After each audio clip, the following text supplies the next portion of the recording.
GM, everybody, welcome to another installment of the DeFi Defender, February 26th, Wednesday, and more developments in the world of legal and regulatory crypto. As you know, I always like to bring content that sort of gives you some insight into how what's happening in the regulatory and legal front can impact your crypto bags. Latest development, the SEC apparently has announced that they are dropping their Wells notice inquiry into UniSwap.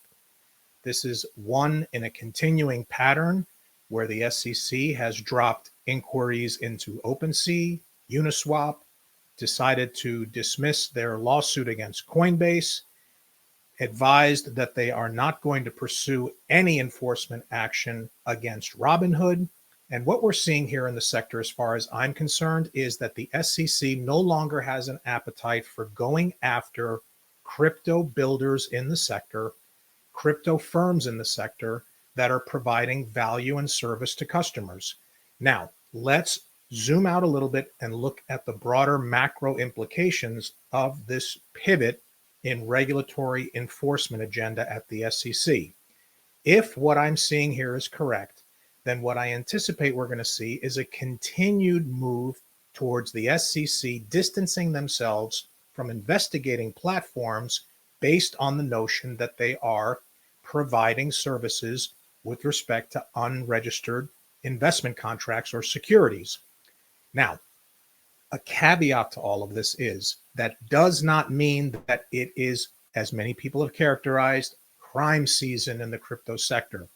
Because I think if you look at the broader strategy that's going on here, what is happening is that the SEC is actually encouraging, based on what we're seeing from Crypto Mom and from her new crypto task force, that the SEC is encouraging development of crypto in the United States.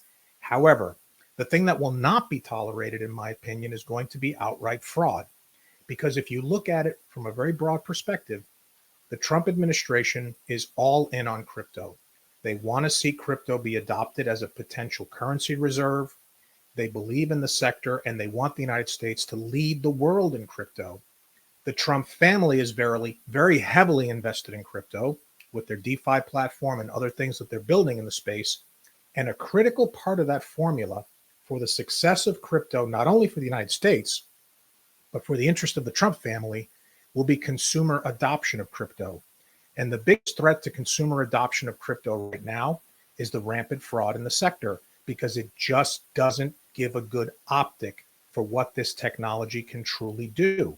Now, we know we're seeing tremendous interest from financial sector, TradFi, institutional interest, nation state interest. But what I think we need to be mindful of is, although we're seeing that the SEC has a different appetite for what they want to pursue in the sector, that doesn't mean that DOJ, SEC, CFTC are going to take their eye off the ball when it comes to outright fraud. So as long as we are seeing this continued trend, I think for the good of the sector, I expect to see a continued crackdown on fraud, a continued crackdown on companies that are skirting AML and KYC requirements as far as know your customer, anti-money laundering. Of course, what's happening in the meme coin sector with outright rug pulls and so forth is going to continue to be an enforcement agenda, in my opinion.